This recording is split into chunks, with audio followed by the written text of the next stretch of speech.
நன்றி சொல்லணும். நீங்கள் இல்லாமல் நாங்கள் இல்லைன்னு சொல்லணும். அது உங்களுக்கு புரிய வைக்கணும். அது மாறி மாறி வந்தீங்கன்னா கூட நாங்கள் எல்லாரையுமே வந்து சேர்த்துருக்கோம். எல்லா பழைய ஆளுங்க புது ஆளுங்க எல்லாரையுமே சேர்த்துருக்கோம். ஸோ நீங்கள் வந்து தொடர்ந்து வந்து எங்களுக்கு சப்போர்ட்டாக இருக்கணும். வர ஜென்ரேஷனுக்கு எவ்வளோ முடியும்னு எனக்கு தெரியாது. அது எவ்வளோ பேர் கிடைப்பாங்க. டிமாண்ட் வந்துருச்சு, வேலை செய்கிறவங்களுக்கு டிமாண்ட் வந்துருச்சு. ஸோ உங்களுக்கெல்லாம் ரொம்ப தேங்க்ஸ். எங்களோட இதை கொண்டு நாங்கள் போகிறதுக்கு நீங்கள் எல்லாம் உதவியாக இருக்கிறீங்க. ஸோ நீங்கள் ஏதாவது சொல்லணுன்னா ஒருத்தராக சொல்லலாம். செகண்ட் ஸ்டாண்டர்ட் தேர்ட் ஸ்டாண்டர்ட் படிக்கும்போது இப்போ காலேஜ் போயிட்டாங்க.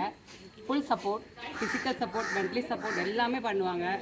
உண்மையிலுமே அப்படி ஒரு ஓனர் கிடைக்க, இப்படி ஒரு ஓனர் கிடைக்க நான் ரொம்ப கொடுத்து வச்சிருக்கணும்.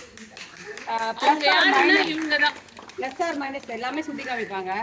நாங்கள் வளர்றதுல ரொம்ப சந்தோஷப்படுவாங்க. அவங்கக்கிட்ட வேலை பார்க்குறவங்க வளரணும்னு நினைப்பாங்க. உண்மையாலுமே சொல்கிறேன், காட்ஸ் கிரேஸ் எனக்கு இப்படி அப்படி ஒரு அக்காவை அவங்கள நான் இது வரைக்கும் மேடம் கூட அக்கா தான் சொல்லியிருக்கேன்.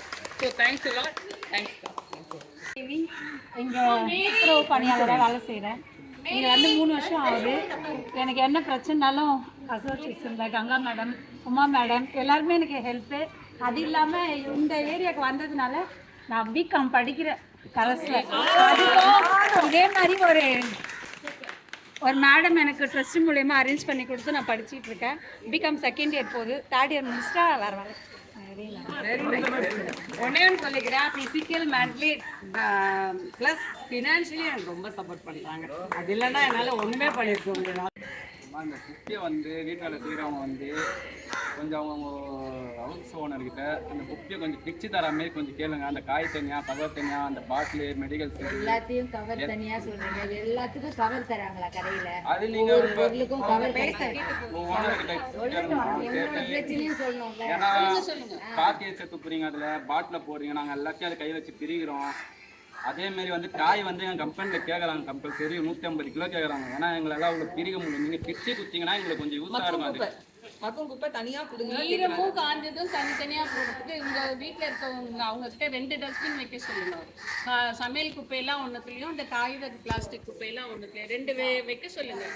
இல்லைன்னா ஃபைன் ஆரம்பிக்குது, ஃபைன் போட போகிறாங்க அடுத்த மாதத்துல. அதே மாதிரி நாங்கள் வராதப்ப இன்னொருத்தவங்க வந்தாங்கன்னா நீங்கள் ஃபோன் பண்ணியோ ஃபோட்டோ பிடிச்சோ அனுப்பிச்சு சொல்லலாம். நீங்கள் சொல்ல மாட்டீங்க. அதனால அவங்க சொல்கிறாங்க, எங்களை யாரும் எதுவும் கேட்க மாட்டாங்க, நீங்கள் தான் எங்களை பயன்படுத்துறீங்க அசோசியேஷன் அப்படின்னு சொல்லிட்டு அப்படின்னு தைரியமாக உட்காந்துட்டு போகிறாங்க. நாங்களும் காய் காடு தான் போடுவோம். சார் உங்க பேர் என்னது? காஸ்ட்லியான காய்கறிக்கு மணிமானிமா இந்த வரைக்கும் தெரியாது எங்களுக்கு. 80லேருந்து எனக்கு 81ல் கல்யாணம் ஆச்சு. ஸோ கரெக்டாக தான் சொல்லியிருக்கேன் நான்.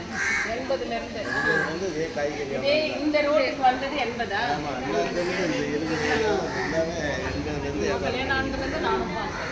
பசங்களாம் படிக்க வச்சா படித்து முடிச்சிட்டாங்க. இப்போ அவங்க கல்யாணம் இன்னும் அந்த காய் வேலை தான் செய்கிறாரு. அந்த வியாபாரத்தில்